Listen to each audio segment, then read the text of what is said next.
Hello mga lovies! So, sagutin natin tong tanong from Isv. Ang tanong niya is, ano daw ang coverage ng Compre? So, ang coverage po ng comprehensive examination natin differs from our specialization. So, in order for you to find out kung ano man ang included sa ating comprehensive exam, you need to have a copy of our prospectus. Kasi yung prospectus po natin, nakasulat po doon yung mga subjects na kinuha natin na part ng ating course. In addition po, yung comprehensive examination po natin, the parts of it is similar sa parts ng ating PNU GCAT. So, sa ating compre exam, meron din po siyang three parts. We have the theory, the practice, and the research. So, ganun din 'di ba sa ating PNU GCAT? The only difference is sa PNU GCAT, it's multiple choice for the theory and practice exam. Whereas, in the comprehensive exam, sasagutan na po natin yung mga question in comprehensive way via essay. So, hindi na po dito kakasa yung sinasabi nilang stock knowledge. Kasi kung aasa lang po tayo sa stock knowledge natin, naku, baka umiyak na lang tayo on the day of our compre examination. Napaka-importante that you have your study plan. Ideally, 3 to 2 months or 2 to 3 months dapat nag start na kayong mag-review ng inyong compre. But on my part, nakapag-review lang ako ng 3 weeks because I have a lot of school-related work. But it didn't stop me para maglaan ng oras na mag-review at magbasa ng mga references na I think will help me during the compre examination.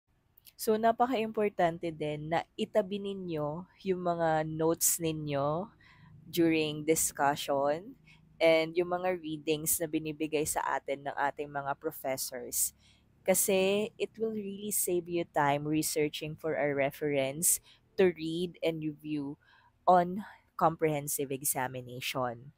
And I think that's what I'm lacking kasi from 100% of my notes, only 25% of it were saved.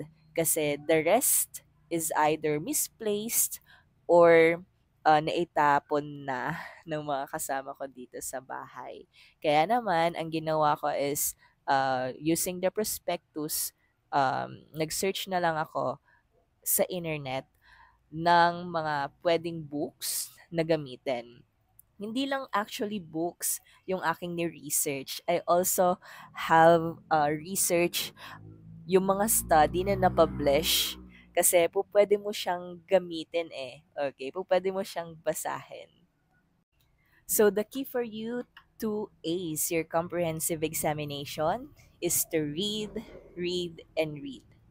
Dedicate time for you to review your subjects. So, sa isang araw, you cannot review all the subjects. So, given na 3 weeks na akong nag-review, so, every day, may naka-dedicate na subject na doon lang ako magfo-focus. And of course, each day, nagbabasa ako ng 150 pages, either book, articles yan, or nanonood ako ng mga YouTube videos wherein it discusses yung particular subject. Okay?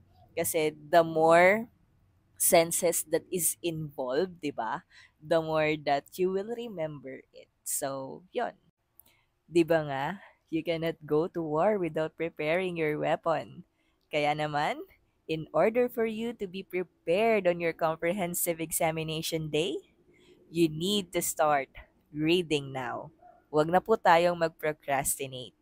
Isantabi na muna natin yung mga manya na habits natin because it won't help you achieve your goals this 2024. So, if I did it, I know that you can. So, God bless po sa inyong comprehensive exam. Bye!